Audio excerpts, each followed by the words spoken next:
ঝর্ণা রান্নাঘরে স্বাগতম। আজকে আমি বানাবো ছানার রেসিপি। লবণ দিয়ে দিলাম, সামান্য হলুদ দিয়ে দিলাম, লঙ্কার গুঁড়ো দিয়ে দিলাম, 2 চামচ কর্নফ্লাওয়ার দিয়ে দিলাম। এবার ছানাটাকে আমি সামান্য চিনি দিয়ে দিলাম, 1 চামচ মতো আটা দিয়ে দিলাম। এবার ছানাটাকে আমি মাখিয়ে নিব।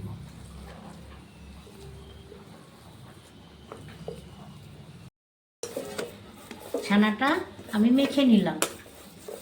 এবার আমি পিস পিস করে কেটে নিব। এবার আমি তেলটা গরম হয়ে গেছে, ভেজে নিব।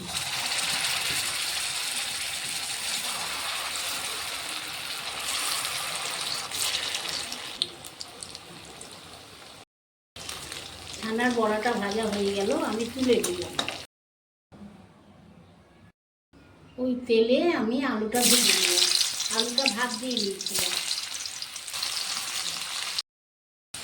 আলুটা ভেজে তুলে দিলাম। আমি তেজপাতা দিয়ে দিলাম,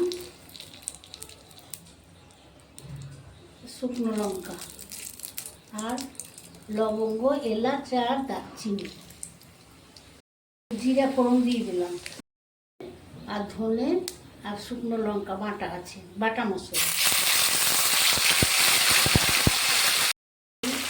রঙের জন্য 1/2 চামচ লঙ্কার গুঁড়ো দিলাম, হলুদ দিয়ে দিলাম, সামান্য চিনি দিয়ে দিলাম, সামান্য লবণ দিয়ে দিলাম।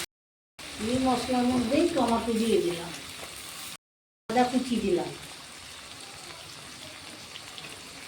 লঙ্কা কুচি দিলাম, আলু ভেজে রেখেছিলাম, আলু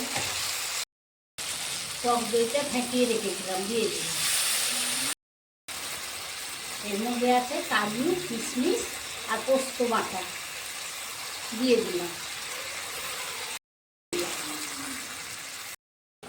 সামান্য গরম মশলা দিয়ে দিলাম, ঘি দিয়ে দিলাম,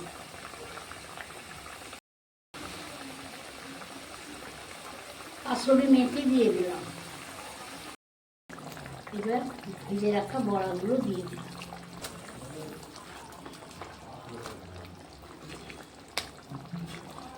ছানার রেসিপিটা হয়ে গেল, আমি নামিয়ে নিলাম।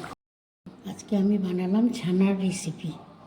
আমার রেসিপিটা দেখবেন, দেখে কমেন্ট বক্সে জানাবেন কীরকম হয়েছে।